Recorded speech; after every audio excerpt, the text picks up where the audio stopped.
Misokatra omaly ao Mahajanga kosa ny fivoriana isan-taona izay fanaon'ny fianakaviam-ben'ny ministeran'ny Arena anaty rano sy ny Jono. Io fivoriana io no anaovan'ny ministera jeritodika ny asa vita nandritra ny taona 7 sy 2 vola ravoafy sy Tsira Kotoarso. Ny sokatra nanomboka omaly 20 febroary ao Mahajanga ny fivoriana isan-taona izay fanaon'ny fianakaviam-ben'ny ministeran'ny Arena anaty rano sy ny Jono. Fotoana izay anaovana jeritodika ny asa vita nandritra ny taona 7 sy 2. Teo aloha ny fametrahana ny roa structure satria hatram'izay tsy afenina fa ny ministera dia mal représenté angano fitenenana azy na manao figure de grand absent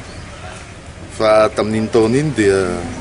amin'ireo faritra rehetra 2 iny dia misy ny ministère misy direction régionale daholo tsy vitan'izay nametrahana ihany koa circonscription zay BDB am'ireny toerana mpamokatra be sy misy ihany koa ny misy production be dia hitatsika fa mitoany ny tombo ny vokatra fa indrindra ny vokatra teo amin'ny Jono nentim-paharazana ary tsy afenina zany fa niakatra eo amin'ny 920 isan-jato dikan'izay zany ny politika zay nataon'ny ministera dia naomby tokoa teo amin'ny professionnalisation ny petit métier. Mandritra ny fivoriana izay maharitra 5 andro ao Mahajanga ihany koa no amaritan'ny ministeran'ny Arena anaty rano sy ny Jono ny asa hototosaina amin'ity taona 12 sy 2 ity. Ny ampivoarana ny farim-piainan'ny mpanjono madinika no fanamby apetraka amin'ity taona ity araka ny fanazavana nentin'ny ministra Gilbert François. Ny stratégie moa efa nisy napetraka ihany fa ny zavatra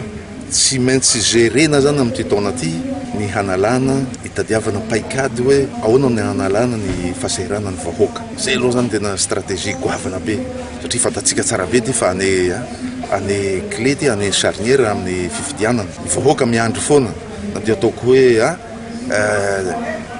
ny sandratra be any ny pêche tamin'ny taona lasa iny tsy janona amin'iny anefa raha tsy tena hoe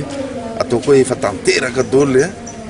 izay mbola tsy afaka miteny hoe tratranay ny objectif anay nanao ihany aloha zay positif izy fa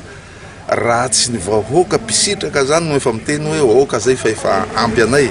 Mifanindran-dalana amin'ny fivorian'ny fianakaviam-ben'ny ministeran'ny Arena anaty rano sy ny Jono